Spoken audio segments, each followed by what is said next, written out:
As we get very excited for a brand new year, of course, the focus becomes a bit more self-orientated, looking at our careers and giving ourselves the best platform for 2017. So we're asking some pretty serious questions. And Warren, thank you so much for continuing this discussion. Really interesting. And I think a lot of people having those kind of light bulb or wake-up moments. So many of us focused on what we need, to the shortfalls we need to make up in debt that we've rung up over the festive season or debt we've been carrying for even longer. We look to a salary, a promotion to be able to do that.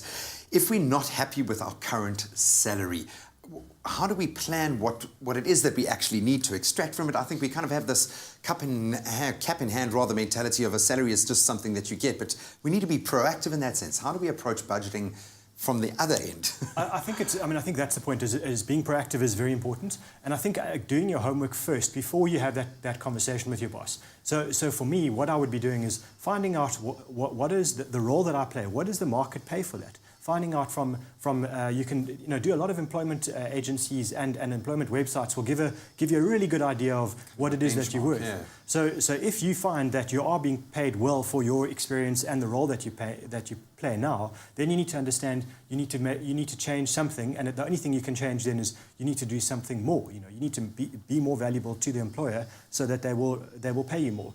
But if you are being horribly underpaid, then you can start the conversation to say, and I think I would be quite open, but not demanding. I think it's it's one of those things you don't want to get to a break point, just to say this is pay me or else. So I would be going to say, look, this is what the market's paying for my salary, and it's 10,000 a month, and actually you're only paying me 8.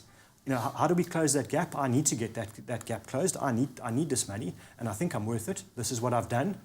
And how do we get there? I think far too often we undervalue ourselves, and that's where the frustration starts to kind of build, and then other people start to undervalue us. What if we do the sums and we arrive at a ridiculous figure and we realize, okay, I'm actually worth so much more, and it's unrealistic? So then the answer is you're really not worth that. Your expenses are there, but actually this is what the market's willing to pay you. And again, you need to make one of two decisions. One, if this is what you're spending and this is what you're going to earn, then get real. you need to control this thing. And I think the secret there is take control now. Don't let this thing just build up, because money's like a snowball going down a hill. It's just going to collect momentum and get bigger and bigger and bigger, and one day it's going to squash you. The alternative is to say, okay, I need to increase my earnings. And if you've got a full-time job and you are being well paid, then can you do something part-time to top up your income? What else can you do? Portfolio, those sorts of things, maybe. Yeah. And I'm going to ask you now to speak from personal experience climbing your way up the corporate ladder, which you've done quite successfully. I think broaching that conversation with your boss is kind of like walking up to a pretty girl at high school and asking her out on a date. It is very difficult, and something that some people find it easy to sell themselves. For others, not so much. Yeah. Your game isn't sales; you're in finance. How do you sell yourself? How do you broach that conversation? I think I always start before the time by preparing myself in terms of understanding my value.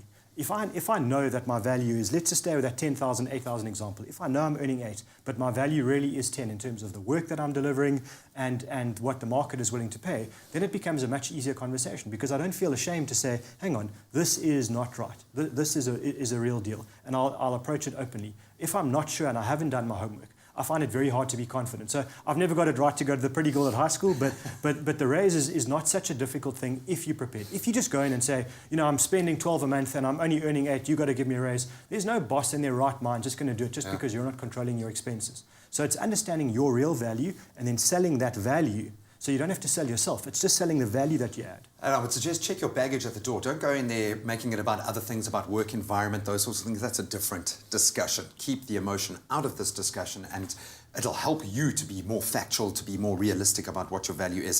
So all of this being said, we've sent the cupcakes for weeks in advance. We've buttered up the boss, and he says no. How do we do? What's the next step? I think it's a case of understanding the environment around your form of employment. So, are there other companies that are paying more and that are hiring or that would look at you?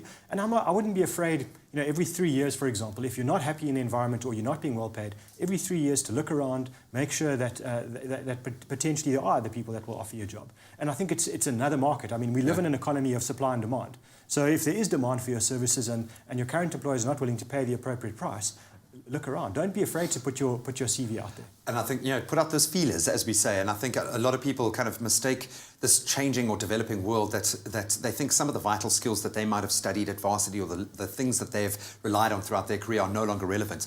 They are, just in a different context.